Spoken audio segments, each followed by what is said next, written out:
믿음은 바라는 것들의 실상이요 보이지 않는 것들의 증거니 선진들이 이로써 증거를 얻었느니라. 믿음으로 모든 세계가 하나님의 말씀으로 지어진 줄을 우리가 아나니 보이는 것은 나타난 것으로 말미암아 된 것이 아니니라. 믿음으로 아벨은 가인보다 더 나은 제사를 하나님께 드림으로 의로운 자라 하시는 증거를 얻었으니 하나님이 그 예물에 대하여 증언하심이라. 그가 죽었으나 그 믿음으로써 지금도 말하느니라. 믿음으로 에녹은 죽음을 보지 않고 옮겨졌으니 하나님이 그를 옮기심으로 다시 보이지 아니하였느니라. 그는 옮겨지기 전에 하나님을 기쁘시게 하는 자라 하는 증거를 받았느니라.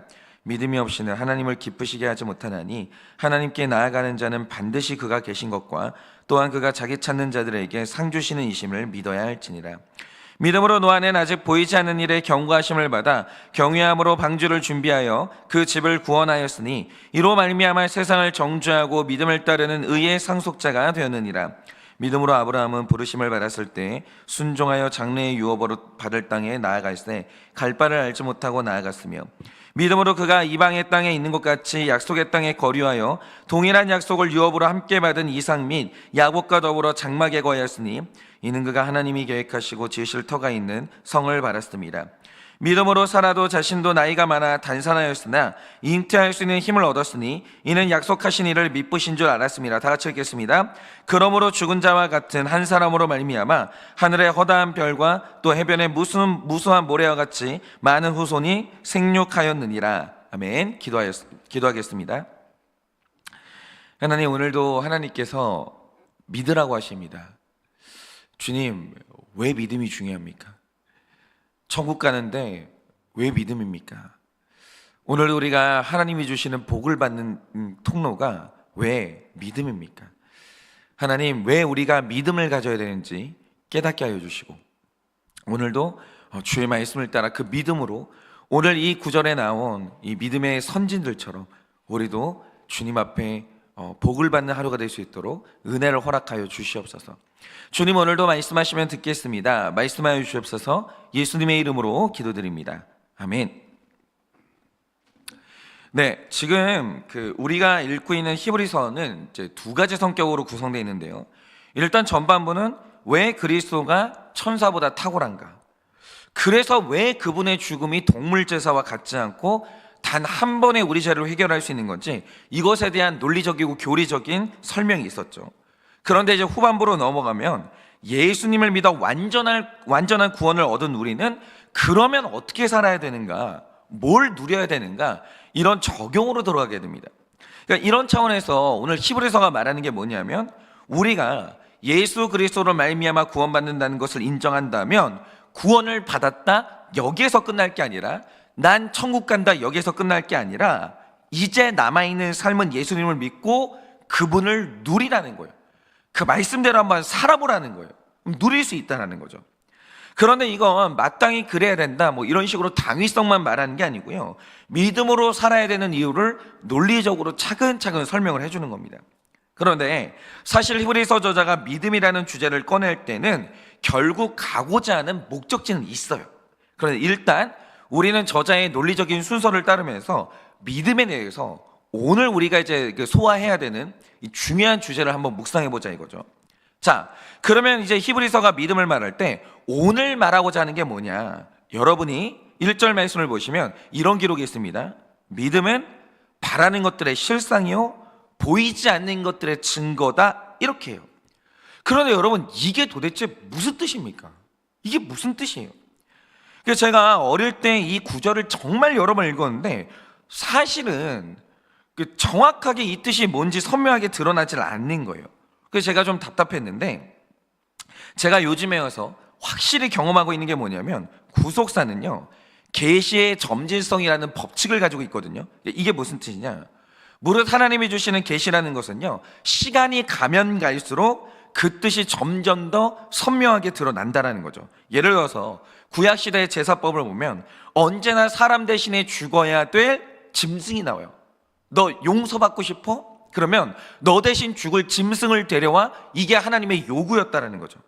그러니까 구약시대 사람들도 내가 구원받는 원리를 말할 때 내 힘으로 구원받는 게 아니라 뭔가가 나 대신에 죽어야 된다는 이 대속의 원리를 구약시대 백성들도 알고 있었어요.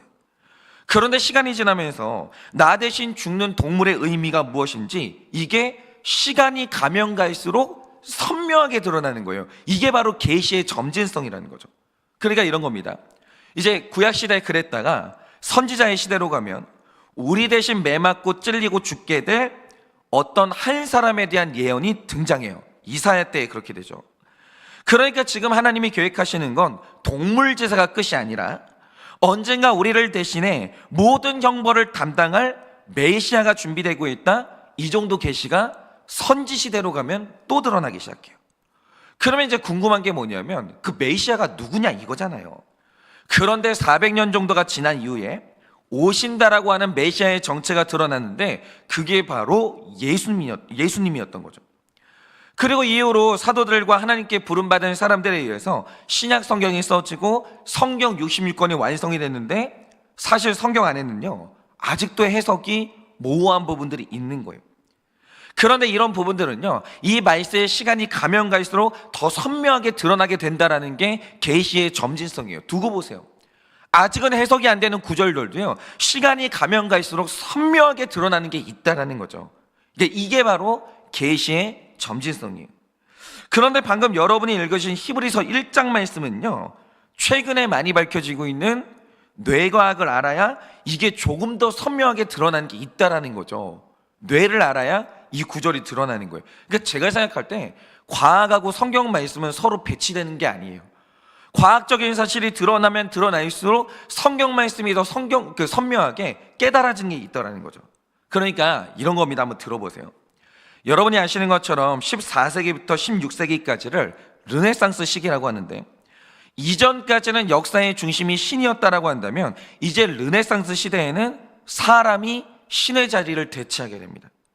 이 시기에는요 사람의 아름다움이 칭송을 해요. 사람의 지성을요 너무너무 칭송을 하는 거예요. 그리고 사람의 오감을 절대적으로 신뢰하는 인본주의가 완전히 꽃을 피게 됩니다. 그러다가 17세기로 들어가면 칸트나 데카르트 같은 사람들이 사람의 능력을 의심하기 시작해요. 그 중에서도 특히 우리 오감에 대한 의심이 시작됩니다. 정말 사람의 오감이라는 게 정확한 것인가? 그러니까 이런 거죠. 우리는 내가 들었어, 내가 봤어, 내가 만져봤어 이러면 틀림없다라고 생각해요. 내가 봤다니까, 내가 들었다니까 이러면 이거 움직일 수 없는 사실이라고 생각을 하는 거예요. 그런데 과연 우리의 오감이라는 게 정말 정확한 것인가? 우리는 정말 이 세상을 있는 그대로 보고 있고 내 기억력이라는 게 진짜 정확한 건가?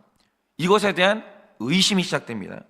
그러면서 이제 과학자들이 사람의 뇌를 탐구한 지 굉장히 오랜 시간이 걸렸어요. 그런데 현재 우리가 살고 있는 이 시점에서 뇌 과학자들이 내리고 있는 결론이 뭐냐면 우리의 오감과 우리의 기억력이 놀랍도록 부정확하다는 거예요. 정확성이 너무 떨어진다는 거죠. 제가 지난주 금요일에 알베르 무케베르라는 사람이 쓴 오늘도 뇌는 거짓말을 한다 이런 제목의 책을 읽었거든요. 그러니까 이 책의 저자가 인지신경과학 박사님이고 임상심리학 박사님인데 이 사람이 하는 말이 이런 겁니다. 혹시 여러분 최근에 인터넷에서 이 논쟁을 보신 분들이 있을 텐데 2015년도에 어떤 사람이 레이스가 달린 원피스 사진 하나를 올려놓는 거예요. 인터넷에. 그리고 네티즌들한테 던진 질문이 뭐냐, 지금 제가 제 친구와 싸우고 있는 중인데 이 원피스의 색깔을 놓고 싸우고 있어요.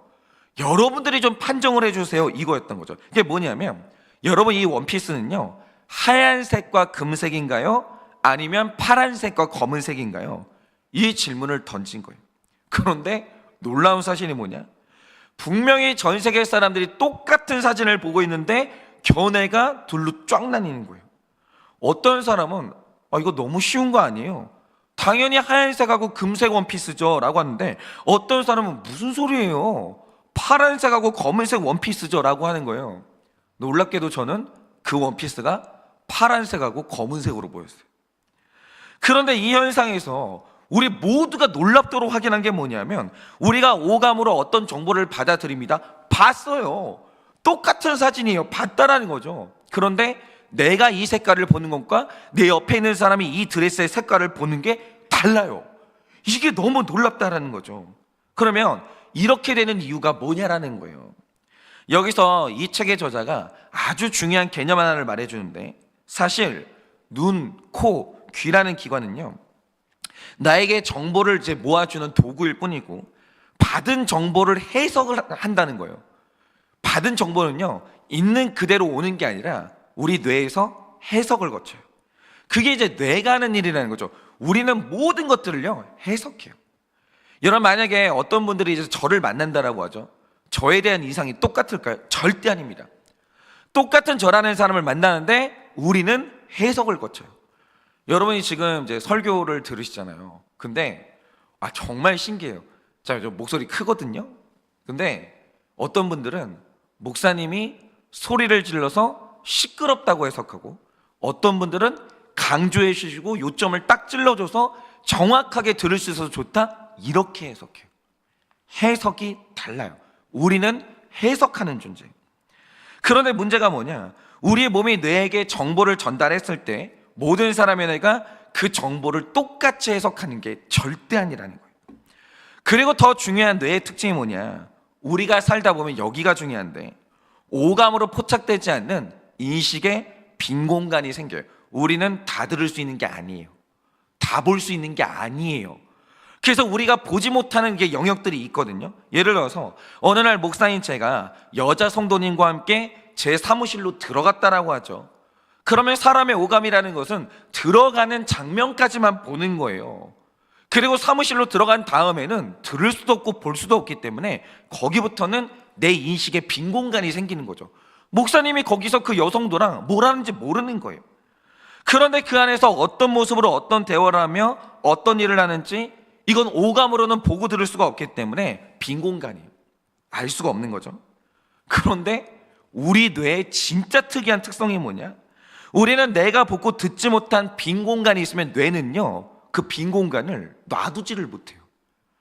채워야 돼요. 그게 뇌의 이상한 특징이에요. 그래서 그 공간에 나의 해석을 채우기를 시작해요. 못 봤는데 해석을 채워요. 여기에서 아주 많은 문제가 발생한다는 거예요. 아주 많은 문제가. 소문이 뭐게요? 여러분, 소문이 뭐게요? 소문이란 게 뭐냐면 내가 보고 듣지 못한 것에 대해서 내 해석을 채우는 게 소문이에요. 예를 들어서 제가 방금 말씀드린 것처럼 제가 어떤 여자 성도님과 사무실에 들어갔어요. 제가 이 빈 공간을 안 놔두려고 저기다 CCTV를 달아놓은 거예요. 사무실에다가. 어쨌든 간에 이 사무실에 들어갔어요.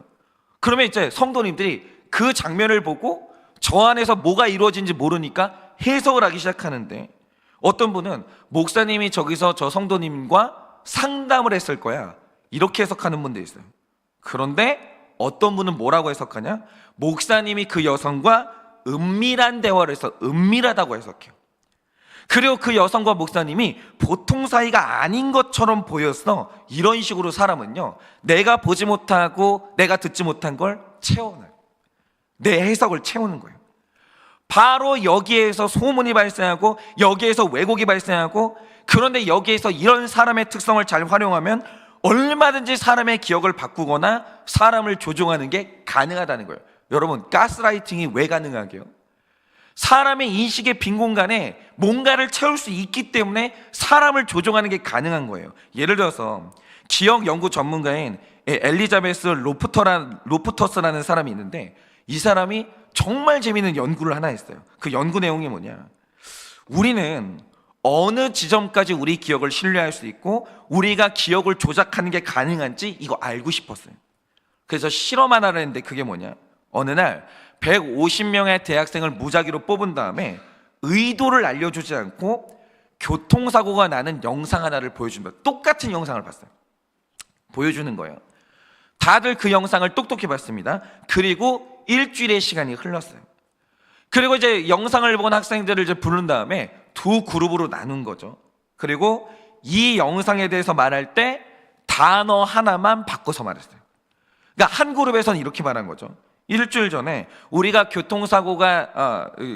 교통사고로 자동차가 박살나는 장면을 봤잖아요. 그런데 그 영상에서 자동차 유리가 깨졌었나요? 안 깨졌었나요? 어떻게 기억하세요? 이렇게 물어봤어요.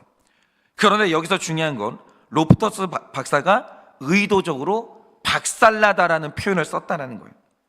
그런데 이 단어를 들은 그룹의 학생들은 절대 다수가 그 자동차의 유리가 깨졌던 걸로 기억을 했어요. 자, 그리고 두 번째 그룹에는 교통사고를 소개할 때 우리가 일주일 전에 접촉사고가 나는 장면을 봤잖아요, 영상으로. 그런데 여기에서 자동차 유리가 깨졌나요, 안 깨졌나요 물어본 거예요. 근데 여기서 의도적으로 박살나다라는 표현이 아니라 좀 더 부드러운 접촉이라는 단어를 썼어요. 그리고 그 영상에서 유리창이 깨졌는지 안 깨졌는지 기억을 물어본 거죠.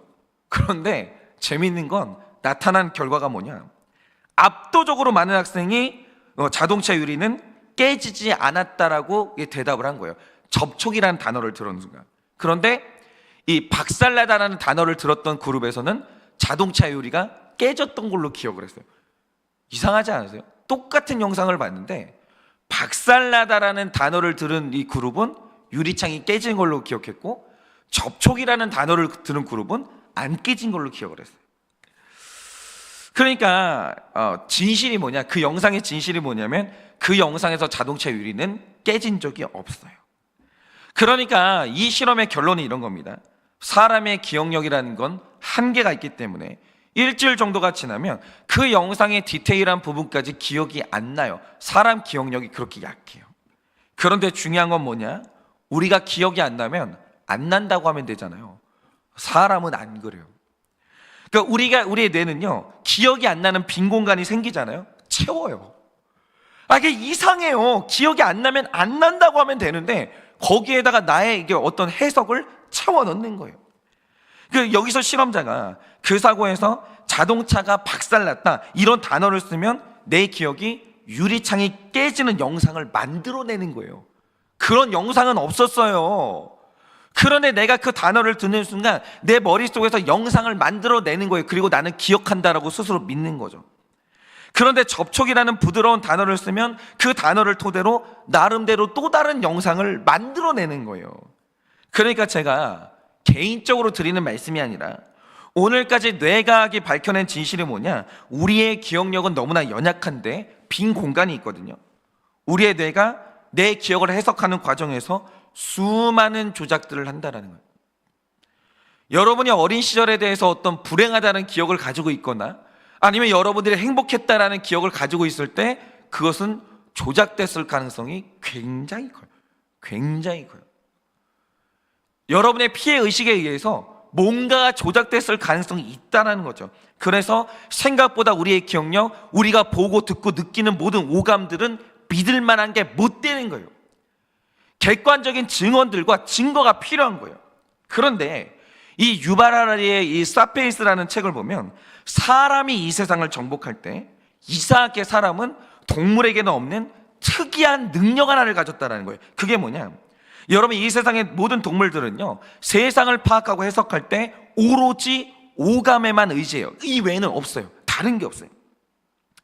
그리고 머리 안에 빈 공간이 생기면 멋대로 오감에 의해서 자기 해석을 집어넣는 거죠.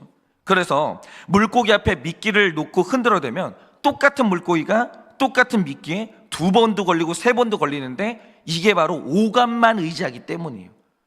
이게 눈앞에 있는 게 먹이가 아니라 독인데, 미끼인데 내 오감만 믿고 살면 딱 그렇게 되는 거예요. 미끼를 물어요, 오감만 믿고 살면.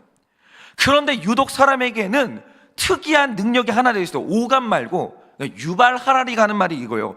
오감 말고 사람에게는 굉장히 특이한 능력이 하나 있는데 그게 바로 믿음이라는 거예요.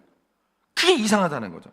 근데 여러분 이게 얼마나 큰 차이인 줄 아십니까? 예를 들어서 어느 날 내가 땅을 걸어가고 있는데 내가 너무 좋아하는 과일이 떨어져 있는 거예요. 그래서 이걸 집으려고 하는데 갑자기 우리 아버지가 소리를 치는 거예요. 너 그거 먹으면 죽어, 이러는 거예요. 그런데 지금 이 순간 그 사람에게는 심각한 인식의 괴리감이 생긴 거예요. 분명히 내가 눈으로 봤어요. 이거 내가 좋아하는 과일이에요. 냄새도 맡아봤어요. 이게 틀림없어요. 이거 내가 평소에 너무 좋아하는 과일이에요. 그런데 아버지는 뭐라고 하냐? 독이라는 거예요. 이거 먹으면 죽는다는 거예요. 그런데 이때 동물들은요, 내면에 믿음이라는 기능이 없어요. 오감만 있기 때문에 먹어요. 그러니까 먹고 죽어요. 그런데 이상하게도 사람은요, 내 오감으로 분명히 내 눈앞에 있는 게 먹을 거거든요. 냄새를 맡아봐도 먹을 게 분명해요. 그리고 심지어 내가 가장 좋아하는 과일이라는 판단을 했는데 아버지가 독이라고 말하는 순간 이 말이 내가 보는 것과 완전히 다를지라도 그 말을 수용하는 믿음이라는 기능이 작동을 해요. 믿어요. 이게 신기하다는 거죠. 인간 안에는, 여러분, 이게 당연하다고 생각하세요? 이거는 세상 어떤 동물 안에도 믿음이라는 기능이 없다니까요. 이거 분명히 먹을 건데 아버지는 아니라는 거예요. 그래서 사람은요, 믿어요. 이게 내가 눈으로 보지 못했을지라도 나보다 높은 존재의 말을 믿는 것, 이 믿음, 이게 우리는 종교라고 하는데, 예를 들면 이런 거죠.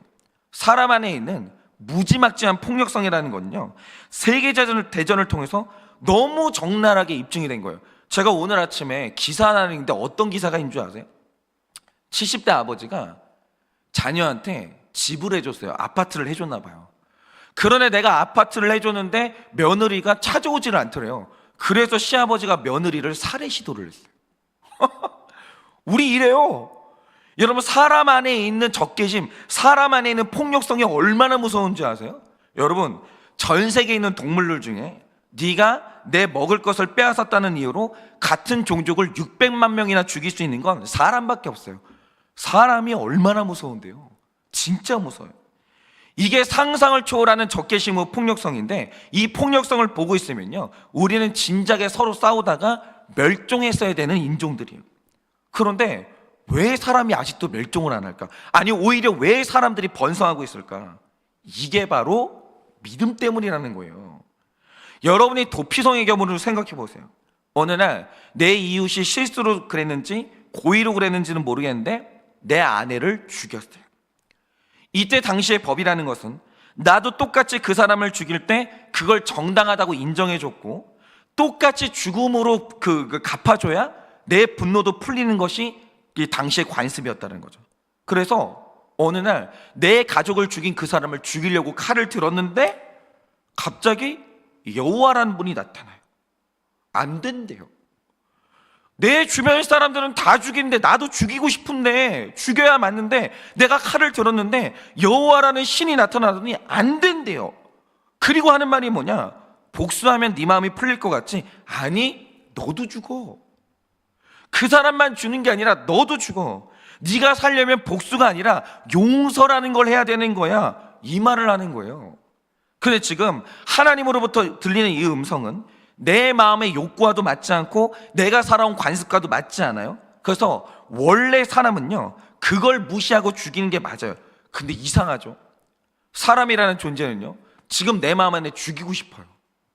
이거 끝내고 싶어요. 근데 죽이면 안 돼.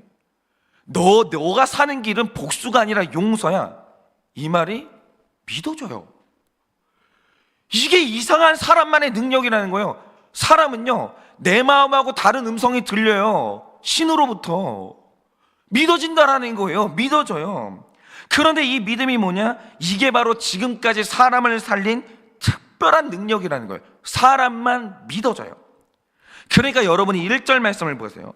자, 이 1절을 잘 보시면 믿음은 바라는 것들의 실상이고 보이지 않는 것들의 증거라고 말해요. 이 말 뜻이 뭡니까? 우리는요, 보이지 않는 게 있어요. 인간에게는 살면서 반드시 보이지 않는 영역이 존재를 한다는 거예요. 인간이 다 보고 사는 게 아니에요. 인간은 보지 못하는 세계가 있어요. 이게 바로 우리 인식의 빈 공간을 의미하는데, 여기에서 자기 오감에만 의존하고 멋대로 사는 사람은요, 이 보이지 않는 빈 공간에 사람이 자기 해석을 다 채워넣어요. 그래서 사실이 아닌 것을 사실로 믿고 죽는 길을 사는 길로 해석하면서 멸망의 길을 가요. 그런데 믿으면 뭐냐? 내가 보지 못하고 알지 못하는 인식의 빈 공간이 생겼을 때 그 빈 공간을 하나님 말씀으로 채우는 거예요. 내 오감으로 채우는 게 아니라 내가 보지 못하는 것에 대해서 하나님의 말씀을 채우는 거예요. 그리고 그걸 믿는 거예요. 그걸 믿는 거죠. 예를 들어서 우리가 죽은 뒤에 일어나는 일들과 시간은요, 우리의 오감으로는 포착이 안 되는 빈 공간의 영역이에요. 본 적 있어요? 살아있는 사람 중에 죽은 뒤의 세계를 본 사람이 있냐고요? 없어요. 그거는 인식의 빈 공간이에요. 우리 오감이 포착을 못하는 세계라는 거죠. 그런데 오감에 의존하는 사람들은 그 빈 공간에 대해서 멋대로 채워넣는 거예요. 어떤 사람은 없대요. 천국이 어디 있어? 지옥이 어디 있어? 또 어떤 사람은 천국하고 지옥을 만들어내는데 완전히 자기 멋대로 만드는 거예요. 무슨 거기에 먹을 게 많다느니, 거기에 뭐 여자가 많다니, 남자가 많다느니, 멋대로 채워넣는 거예요. 그런데 오늘 히브리서가 말하는 게 뭡니까? 바로 그 인식의 빈 공간에 지금까지 우리를 살게 한 하나님의 말씀을 채우라는 거예요. 그게 바로 진리의 사람이고 말씀의 사람이에요. 말씀의 사람은요, 내가 보지 못하는 것, 내가 알지 못하는 세상을 향해서 하나님의 말씀을 채워 넣는 거예요. 그게 내 오감하고 달라도 채워 넣는 거예요. 그리고 그걸 믿고 살고 누리면 언젠가 말씀이 제시한 실상을 보게 된다는 거예요. 천국은 그렇게 만난다는 거예요. 반면에 성경에서 인간의 실패를 기록한 책이 사사기거든요. 그런데 사사기에서 제일 유명한 구절이 17장, 사사기 17장 6절인데 이 말씀이 사사기 시대의 특징을 한마디로 말하거든요. 뭐라고 말합니까? 이렇게 말합니다. 그때에는 이스라엘의 왕이 없었으므로 사람마다 자기 소견에 옳은 대로 행하였더라, 이렇게 말합니다. 그러니까 지금 사사기가 말하고 싶은 건 사람이 자기 소견에 옳다라고 믿고 살면 필경 망한다라는 거예요. 사사기의 내용이 인간의 멸망을 의미하거든요. 그런데 여기에서 사람을 망하게 만드는 소견이 뭐냐라는 거죠. 사람이 자기 소견을 따라가면 망해요. 근데 이 소견이 뭡니까? 제가 우리 교회 성도님으로부터 이 박병문 선생님이 쓰신 성경 한자어 사전을 받았거든요. 이게 성경에 있는 한자어를 전부 다 이제 풀어서 이제 만드신 이 한자어, 성경 한자어 사전이에요. 이게 세상에 몇 권 없는 굉장히 소중한 자료인데, 제가 그 책을 딱 보니까 소견의 한자 뜻이 뭐냐? 사람이 눈으로 어떤 사물을 살펴보고 가지는 의견이나 생각이라는 거예요. 눈으로 보고 그 다음에 가지게 되는 생각이라는 거죠. 그러니까 사사시대의 특징은 사람마다 자기가 보고 들은 걸 믿고 따라가는 거예요. 나를 믿고 따라가는 거죠. 내 오감을 믿고 따라가는 거예요. 그런데 그 시기에 성경은 암흑기였어요. 영적으로 완전히 암흑기였어요. 여러분, 내가 봤으니까 틀림없어요? 내가 들었으니까 틀림없어요? 천만의 말씀입니다. 천만의 말씀입니다. 그러고 살다가 망하는 거예요. 여러분, 오늘 말씀은 이걸 말하는 겁니다. 맞아요. 우리가 눈으로 보고 듣는 것 중요하죠. 그런데 이 세상에는 일단 우리의 오감은 부정확해요. 객관적인 건 없어요. 100% 다 주관적인 거예요. 사람은 다 자기 나름대로 멋대로 해석을 하는 거예요. 일단 오감은 부정확하고, 그리고 심지어 내 오감으로 포착하지 못하는 인식의 빈 공간이 너무 많아요. 산소 존재하죠. 포착할 수 있어요? 못 봐요. 우리가 빛을 다 봅니까? 못 봐요. 못 봐요. 우리가 보지 못하고 듣지 못하는 이 세상에 존재하는 게 너무 많다라는 거예요. 이걸 일단 인정을 해야 돼요. 예를 들어서 지금 우주가 우리를 둘러싸고 있는데 학자들에 의하면 우주에서 우리가 파악할 수 있는 물질은 5%밖에 안 돼요. 나머지는 26.8%는 암흑 물질, 그리고 68.3%로 구성된 암흑 에너지로 구성되어 있는데 우리가 우주의 95%를 몰라요. 이게 뭔지를 모른다는 거죠. 여러분, 겸손해야 돼요. 우리 오감이 이거밖에 안 되는 거예요. 우리는요, 우주의 5%밖에 몰라요. 나머지 95%는 눈으로 봐도 몰라요. 이게 뭔지를. 이게 우리 오감밖에 안 된다는 거죠. 완전히 구멍이 숭숭 뚫려 있는 거예요. 우리 지성은. 인식의 빈 공간이 너무 많아요. 그런데 여기에 우리 오감을 믿고 멋대로 이 빈 공간을 채워넣으면 망하는 거예요. 큰일 나요. 큰일 나는 거예요. 그런데 오늘 말씀에 나오는 아벨, 노아, 아브라함이 어떻게 구원받았습니까? 생각을 해보세요. 노아가 어떻게 구원받았어요? 비가 안 와요. 날씨가 쨍쨍해요. 그 시대 사람들은 홍수라는 걸 구경해 본 적이 없습니다. 그런데 갑자기 어느 날 하나님이 말씀하시는 게 뭡니까? 이 날씨가 쨍쨍한 날, 그것도 산 위에다가 배를 만들라는 거예요. 내 오감에는 이게 이해가 안 되는 거예요. 산에 배를 만들어? 이게 무슨 뜻이에요? 이게 도대체 무슨 뜻이냐고요. 그런데 노아가요, 내가 알지 못하는 세계에 하나님 말씀을 채워 넣는 거예요. 믿었어요. 그리고 살았어요. 그리고 일어난 일이 뭐냐? 홍수가 왔고 노아가 살았다라는 거죠. 오늘날 아브라함에게 하나님의 말씀이 임하는 거예요. 내가 너에게 약속의 땅으로 보내줄 건데 네가 알지 못하는 인식의 빈 공간이 있는 땅으로 가라는 거예요. 거기가 어딘데요? 어딘데요? 여러분, 아브라함이 살았던 갈대아 우르는요, 곡창지대예요. 이거보다 더 좋은 땅이 어디 있다고? 알지 못하는 땅으로 가라는 거예요. 나 아브라함이 채웠어요. 믿었어요. 갔어요. 그는 믿음의 조상이 됐어요. 후손들이 하늘의 별처럼, 이 바다의 모래처럼 많아졌다는 거죠. 여러분, 믿음은 이런 거예요. 믿음은 이런 거예요. 우리는요, 오감이 정확한 게 아니에요. 인식의 빈 공간이 너무 많아요. 겸손하게 믿음의 사람은 뭐냐? 여기에 하나님 말씀을 채우는 거예요. 내 오감의 해석을 채우는 게 아니라 하나님의 말씀을 채우고 믿는 거예요. 그러면 구원을 받는 거죠. 그러니까 우리 인생의 승부처는 바로 이 인식의 빈 공간, 무지인데 이 빈 공간을 말씀으로 채우세요. 근데 틀림없어, 내가 봤어, 틀림없어, 내가 들었어, 이러지 마세요. 내가 알지 못하는 세계에 대해서 겸손하게 하나님 말씀을 들으세요. 그거를 받아들이세요.